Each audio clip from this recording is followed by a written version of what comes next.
obligation to not be offensive to the best of our ability to the society in which we live. That doesn't mean we have to go along with everything in that society. Certainly, Paul made it clear that we are not, for example, to be bound by, that society, that Corinthian, there in Corinth, that society was worshiping a variety of deities, a variety of Greek deities, in a variety of ways. Paul said that Christians need to be withdrawn from that. But there were certain modes of dress, there were certain modes of behavior that were expected, and were considered to be respectful, that were considered to be modest, and things like that, and we would not then go ahead and just unnecessarily flout those customs in an effort to be socially unacceptable, to put it that way. And I believe that is the thrust of Paul's teaching here in 1 Corinthians 11, or at least this section of 1 Corinthians 11, that we are trying to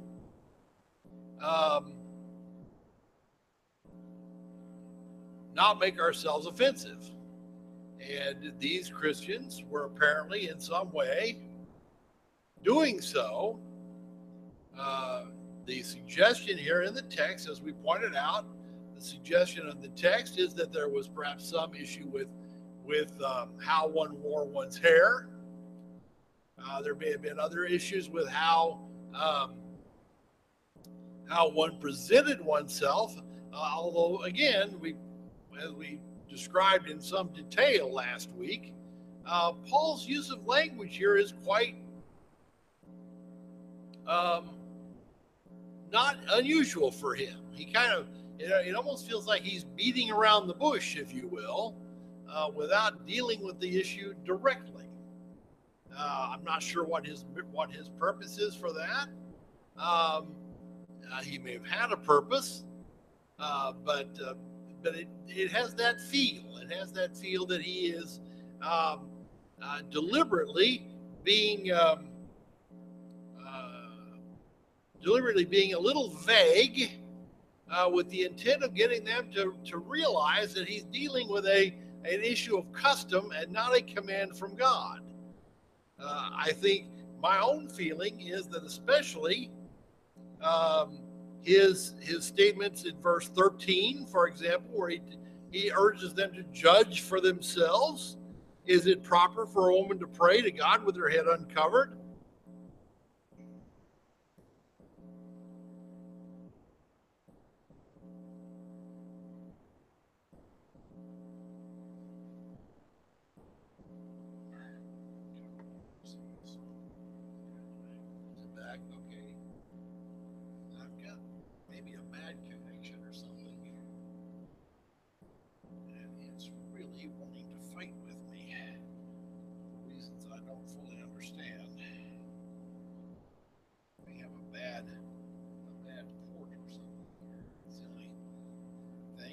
Every time I do that, I have to reset, then I have to go back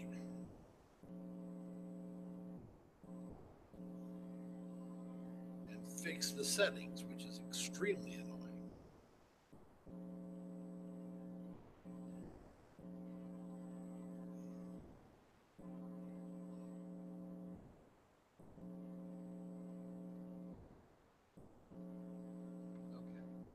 So,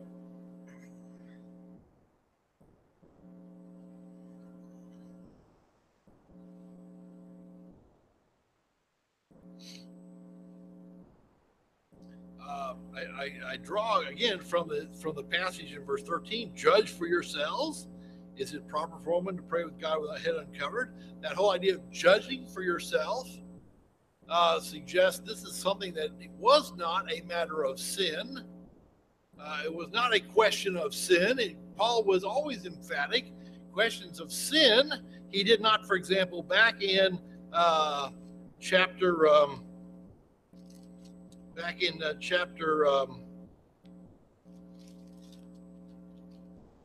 5, for example, he did not back in chapter 5 when discussing that man who was in the immorality of being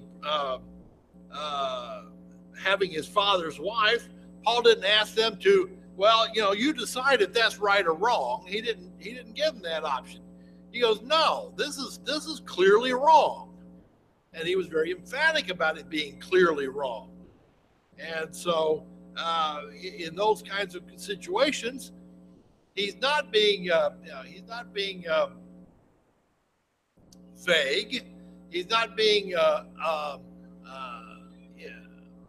open to discussion. Such things were not open to discussion.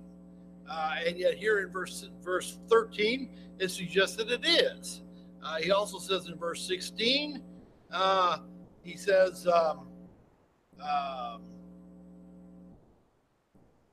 we have no such custom in verse 16. Translated, we have no other practice, nor have the churches of God. And therefore, there is that suggestion that is a dealing with a customary thing.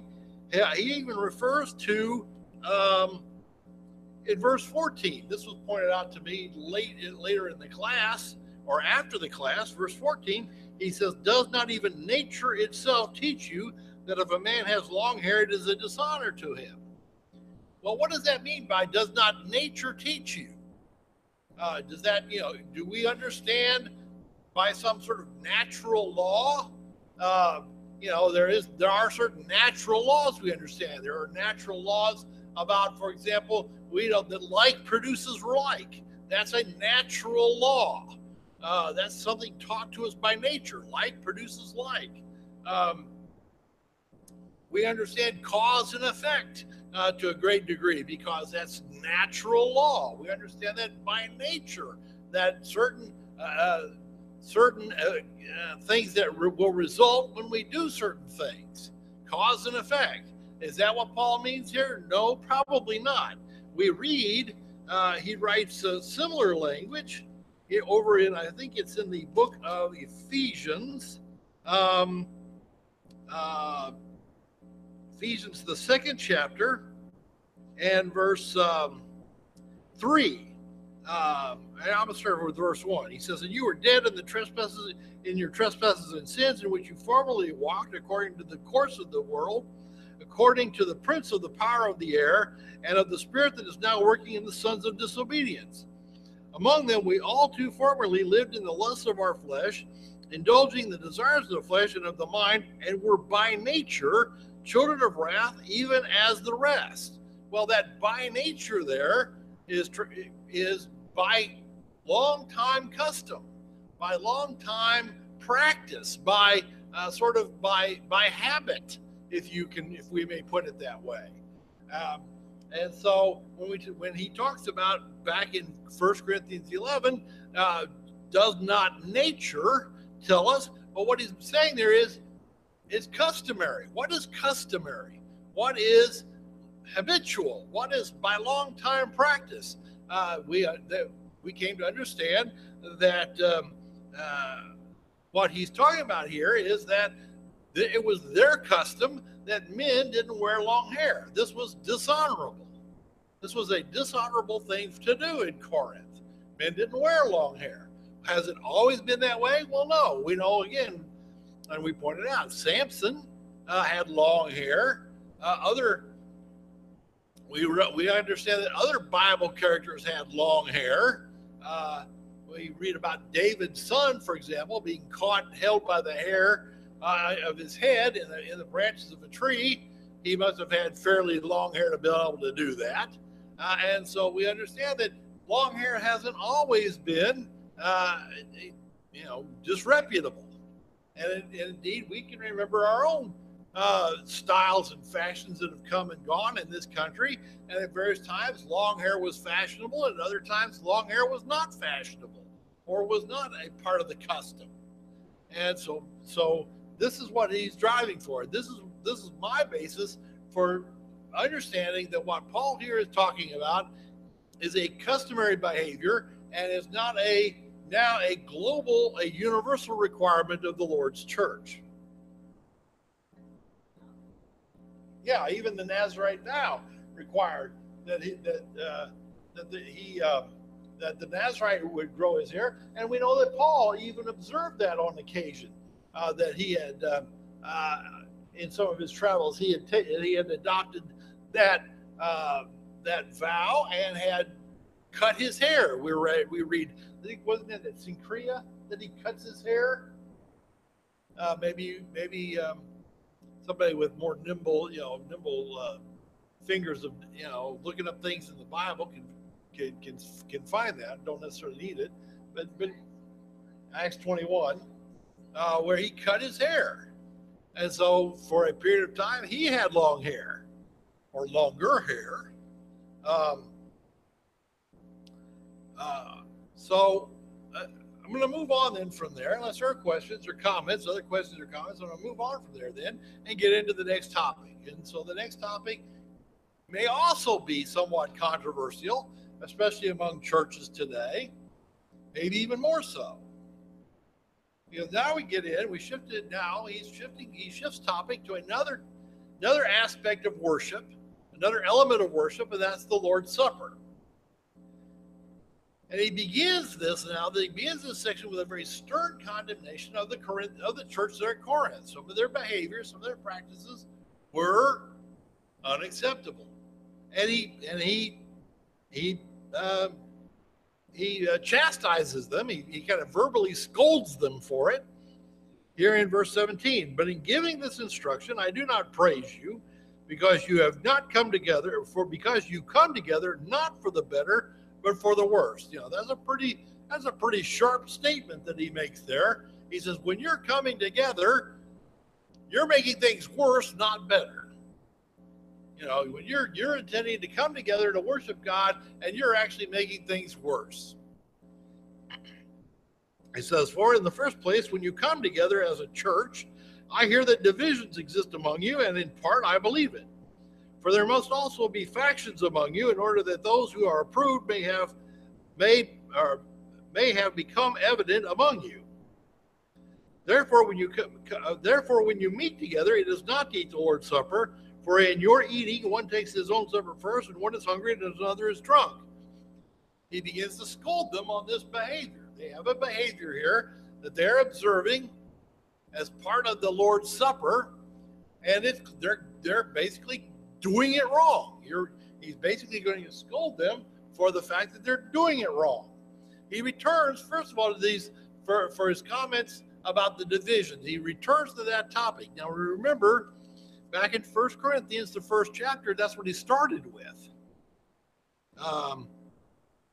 Back in 1 Corinthians 1 and verse 11, for I've been informed, or verse 10 even, now I exhort you, brethren, and by the name of our Lord Jesus Christ, that you all agree, and that there be no divisions among you, but you be made complete in the same mind and in the same judgment. For I have been informed concerning you, my brethren, by Chloe's people, that there are quarrels among you. Now I mean this, that one of you is saying, I am of Paul, and I am of Apollos, I am of Cephas, and I am Christ. And of course, he goes on to scold them there in that first chapter and berate them for allowing these divisions to come about. Well, he returns to that topic here in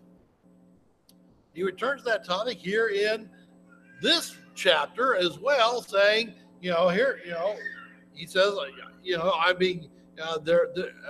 hear that there are divisions that exist among you. Well, of course, he's already talked about those divisions. He says, yes, I believe that these accounts are accurate. And so he begins to scold them for their misbehavior. This assembly of themselves together, this coming together as a church. So that's the key phrase there I want to point to in verse 18.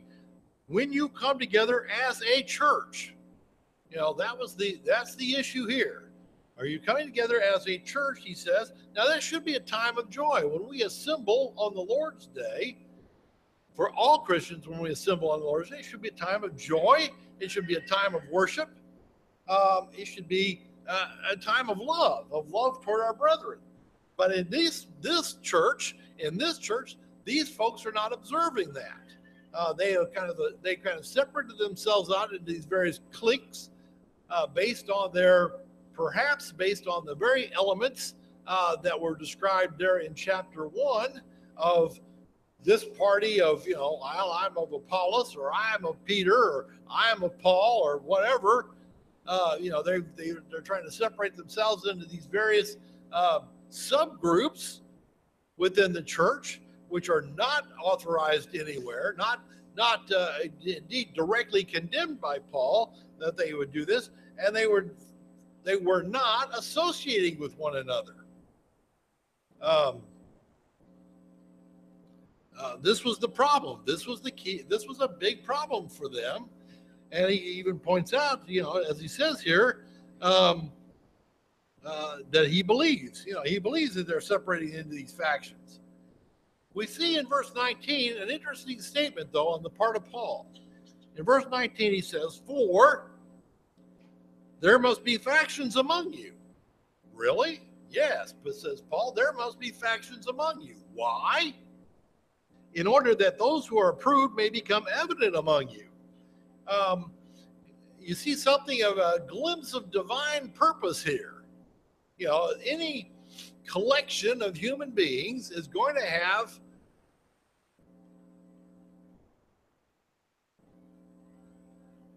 a variety of points of view, a variety of experiences, a variety of attributes, and the real question is, how well does that group get along with one another? We're a fairly diverse group even in this congregation. We're a fairly diverse group. The world out there is preaching diversity on this and diversity on that. Well, guess what? In some of these, in many churches, folks tend to separate themselves out. Birds of a feather flock together. This congregation is, if you think about it, somewhat unique in this area, in that we've got a fairly diverse group here. We've got folks from all kinds of walks of life, all kinds of nationalities, all kinds of education levels, and so forth. And the question is then, how well can we stay together? How well do we do? Have we had conflicts? Has any church seen conflicts? Well, yeah, any church is going to see conflict from time to time. You're going to have members that are going to disagree. You might have members that get into a fuss with one another. You might have members that feel left out, or for whatever reason, or feel excluded, or something else going on. The question then is, for each of us as individual Christians, though, is, are you ready to continue to serve the Lord? Regardless of, if this member is fussing at that member, or, this guy doesn't like the preacher, or, something else going on, what's going to be your decision? Are you going to continue to serve the Lord or not? And that becomes what Paul says here is the challenge. Now, again, we've got in this community, in this area, we've got kind of an interesting situation, because we got folks, and these folks, that they'll come into the church, they'll be here members for a while, they'll get in a fuss, they'll get upset with something, and bang, off they go to another congregation. Well, I can't serve the Lord with those high school road folks. I'll go off, and we kind of jokingly refer, well, I'm going to Brownsburg. We kind of jokingly refer to going to Brownsburg or Traders Point or somewhere else. And off they go. And we've seen folks, or we've certainly heard of folks, who have bounced from church to church to church throughout this entire area, where they're looking for one congregation or another where they can kind of settle. And for whatever reason, every time they get into a congregation, after they can spend about 3 to 5 years there, and after a while they're tired of it, or something happens and nope, I'm off to the next place. Well, in Corinth, there was either the church or there wasn't. There was only one congregation there apparently, and so there wasn't like you were going to go. You could go to the other congregation that's 5 or 10 miles down the road. No, you went to that church. So, in the area where I grew up, down around Evansville was where I grew up, and for a long time down in Evansville, there was only one faithful church down there. There was the Church of Christ that met for a while. We met at the old courthouse building downtown, and finally built a building out on the west side, which is still there. But for a long time, that was the only church if you're going to be attending a faithful congregation. And if you got mad at folks, well, you were going to just be gone. Or I suppose some could have driven to Owensboro, which was as far as I know, the next closest faithful church. But that was a good 40-minute drive away. So a lot of folks didn't take them up on that challenge. And the same thing here.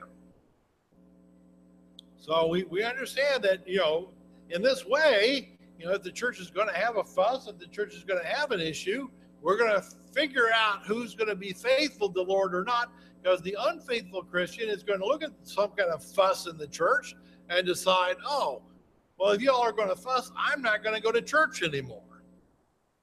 And Paul says, okay, we'll find out who's going to be faithful to the Lord that way. That's what he's saying here. We go on then in verse 20. Therefore, when you meet together, it is not, this translation says, it is not to eat the Lord's Supper. Some of the translations add the phrase, it is not possible to eat the Lord's Supper in the text, in their translation. But that phrasing isn't in the original language, okay? That is an add-in by the translators who are trying to make the translation better, and I don't know that they succeed, because by putting in the words possible to, I think they're subtly changing the meaning of that verse. Paul here is saying, when you meet together, it's not to eat the Lord's Supper. Oh, you think you're meeting the Lord's Supper. He goes on to point that out. Yes, you think you're taking the Lord's Supper, but that's not what you're doing. That's not at all what you're doing. You're making a mess. You're making a hash of things, is what he tells these folks in Corinth. Huh? Yeah, quite literally, they're making a mess of things. They couldn't be doing it more wrong. Paul here is emphatic. You were supposed to be meeting to take the Lord's Supper, but by your behavior, you're not doing so. The conduct of these Christians demonstrates their lack of understanding about the Lord's Supper. We read here, he says, therefore, when you meet together, it is not to eat the Lord's Supper, for in eating, each one of you takes his own supper first, and one is hungry and another is drunk. What, do you not have houses in which to eat and drink? Or do you despise the church of God and shame those who have nothing? What shall I say to you? Shall I praise you? In this I will not praise you, he says. Again, a very stern scolding of them. What were they doing wrong? Well, they were doing a number of things wrong. First of all, they were combining, it's obvious, they were combining the Lord's Supper with a common meal. Okay? Now, several of the commentators suggest that, or Bible scholars suggest, this was the practice in the early church, in the early behavior of the church, was that they would meet together, have a common meal, and at the end of it, they would have the Lord's Supper observation, similar to what was done when the Lord first instituted the Lord's Supper.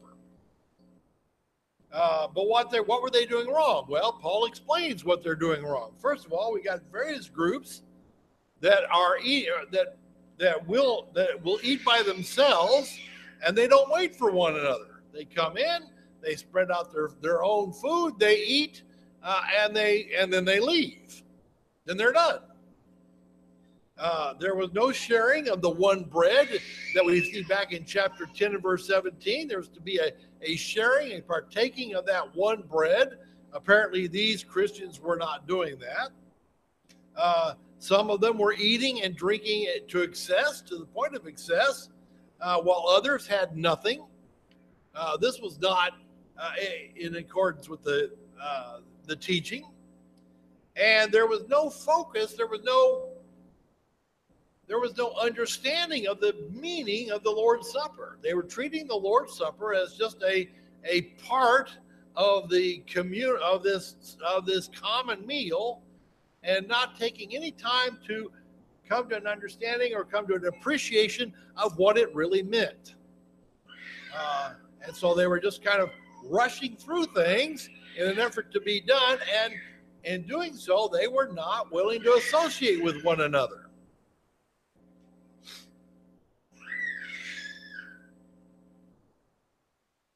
We focus on verse 22. It says, "What? Do you not have houses in which to eat or drink?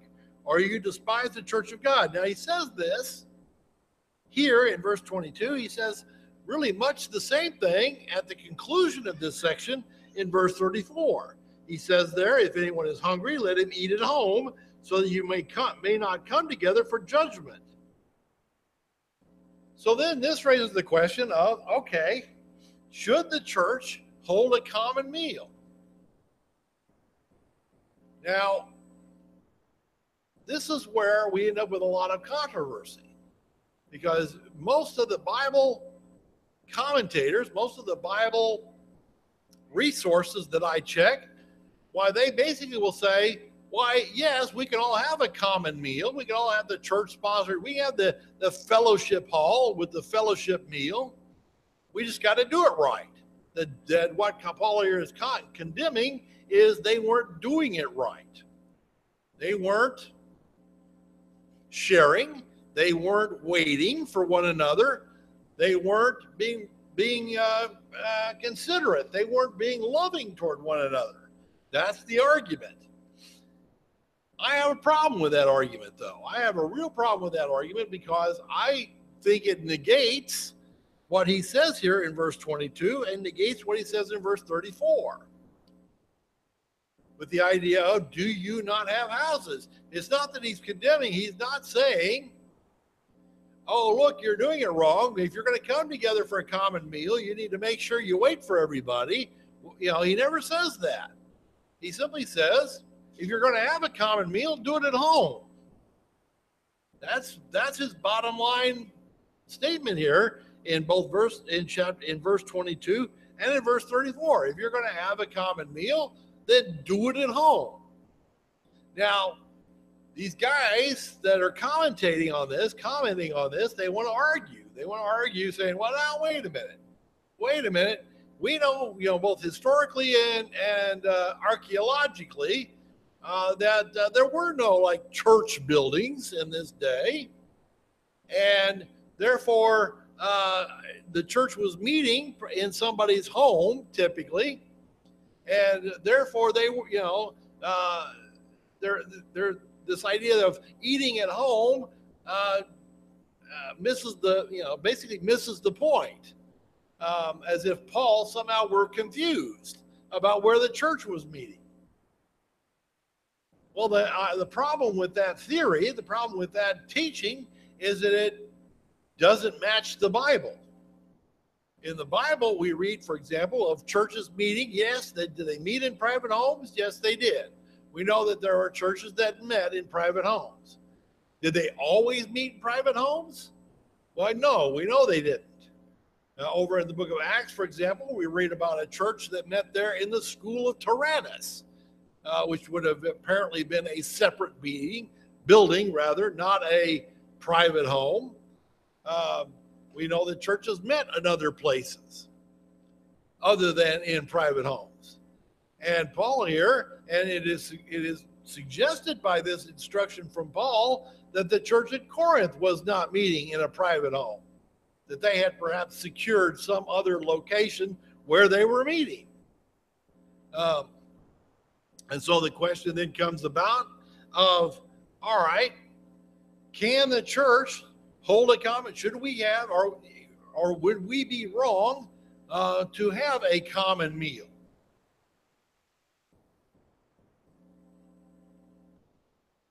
And I think the answer might be that yes, Christians can meet together either before or after the assembly. But again, I would go back to share a meal. Can we share a meal with one another? When we choose to do so, of course we can. But then it's not the church assembling as a worship, but rather as a social gathering. If we look at back in verse 18, I think that is the thrust there of what Paul's talking about. He says, well, in the first place, when you come together as the church, there is a particular meaning to that. There's a particular emphasis on that we come together as a church and we do things as a church.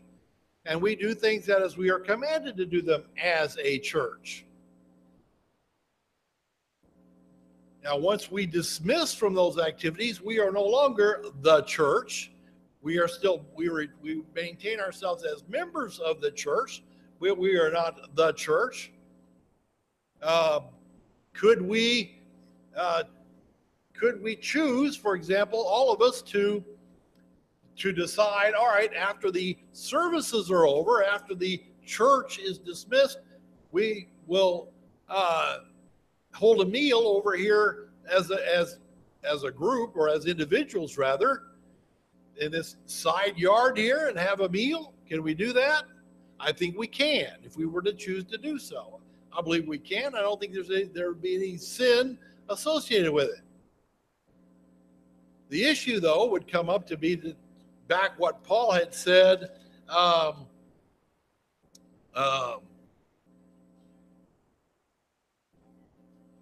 with the eating of meats. He talks about we have liberty, but he says, not all things edify. And so we would have to ask ourselves, are we trying to take on the trappings of the world, the examples of other churches around us, rather than being in obedience to God? And so we tend, as Christians, we tend to avoid those kinds of situations for that reason. And so if we're going to have a common meal with one another, we'll typically do it away from this place.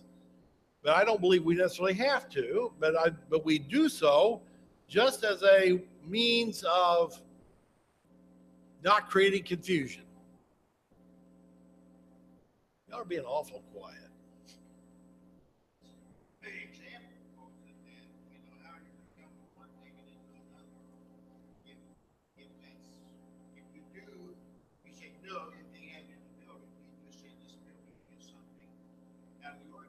Yeah.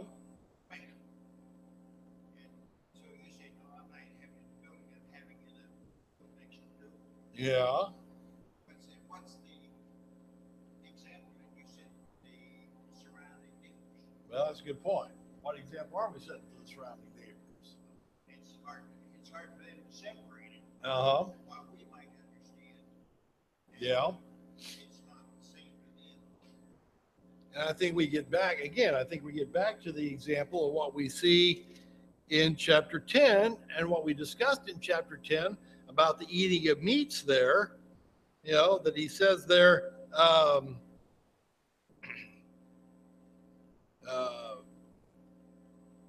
about you don't do things for your own conscience sake, but you do things for the sake of the conscience of the one who's observing you. And so I think Bob's got a good point. If we practice such a thing, are we sinning? No, I don't believe we are. But are we perhaps setting a bad example? Or are we following a bad example? Are we perhaps encouraging others to engage in activities that they ought not? And the answer is maybe we might be doing that, and that becomes the concern. All things are lawful, That's right. All things are lawful, but not all things edify. And I think that becomes the point of why we tend to avoid that kind of behavior. We'll get together. We've gotten together many times, all of us as Christians, maybe up at John and Gloria's place and had a cookout up there, or at other places. We've gotten together sometimes in one of the local parks and had a cookout or something, or a pitch in, and have enjoyed one another's company there. And that's all fully well and good. That's indeed what Christians ought to be doing with one another, is enjoying one another's company. But the question comes is, what do we do? How, are we doing it as the church? And the answer is no, we're not doing it as the church, or certainly not as an assembly of the church.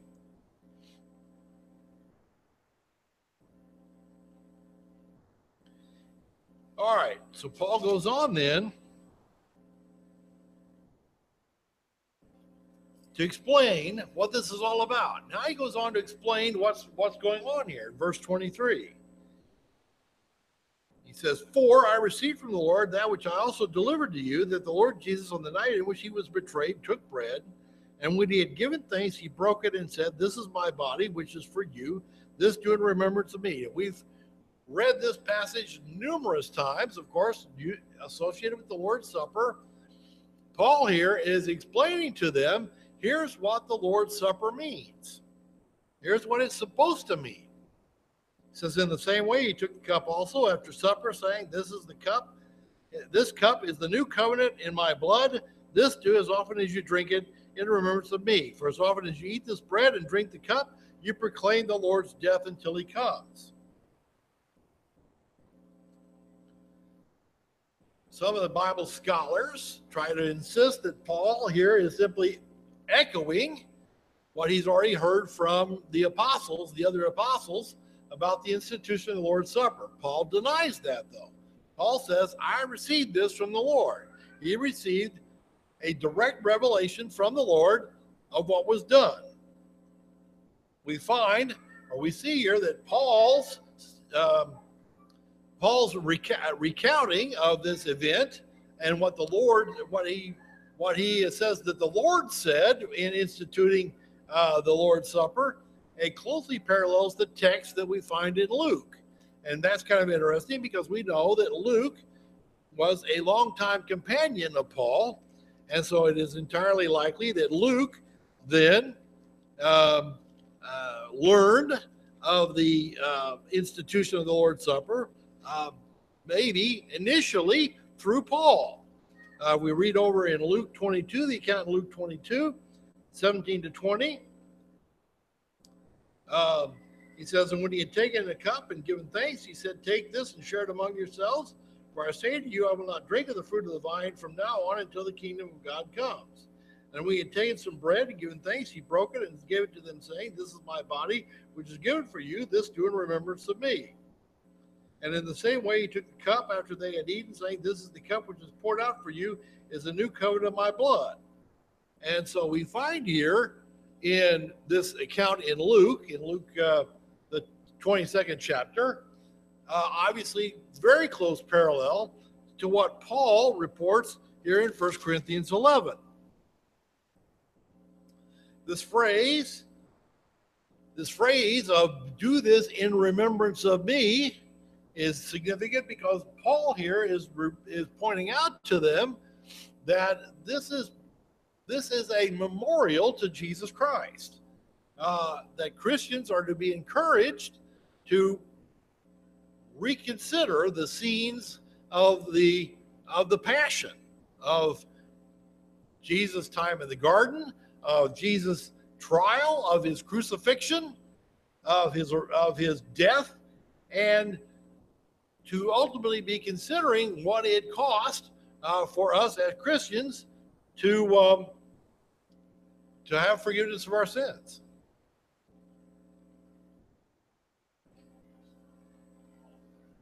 Yeah.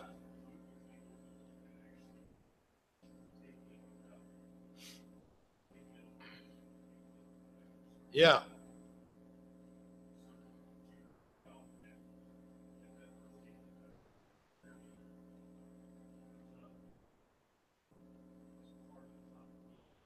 Yeah. Well, now I need to investigate that a little bit more. I did do a little bit of reading, a little bit of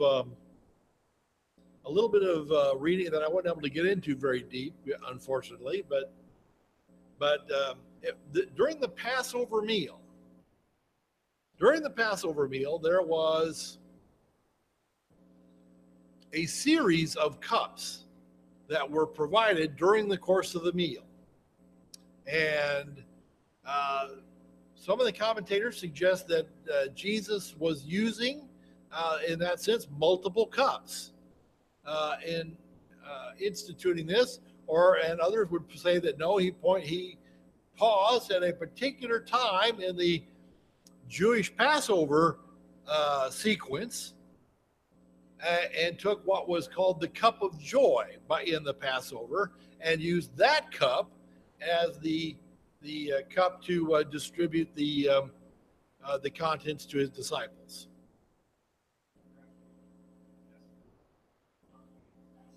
Yeah.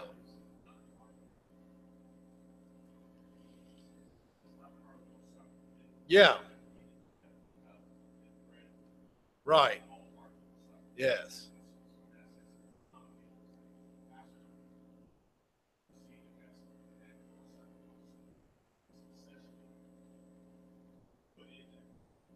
Okay. Yeah. Well, it states that he did this after the supper. And so again, commentators are looking at that, and I think I agree with them that this was done. Once they concluded that common meal, that common Passover meal.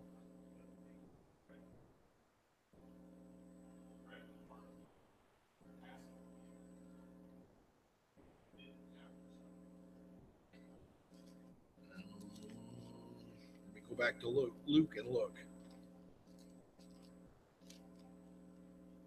22.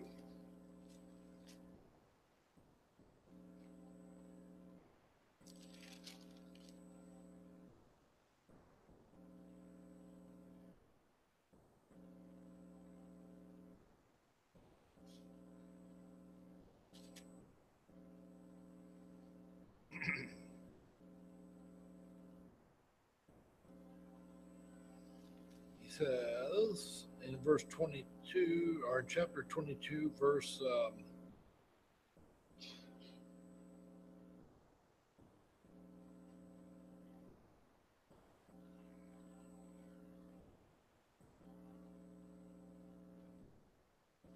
20, says, took the cup after they had eaten, saying, this cup.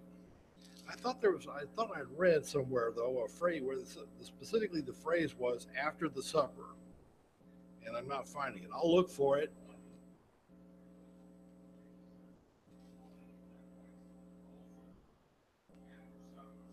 Okay. Okay. Okay.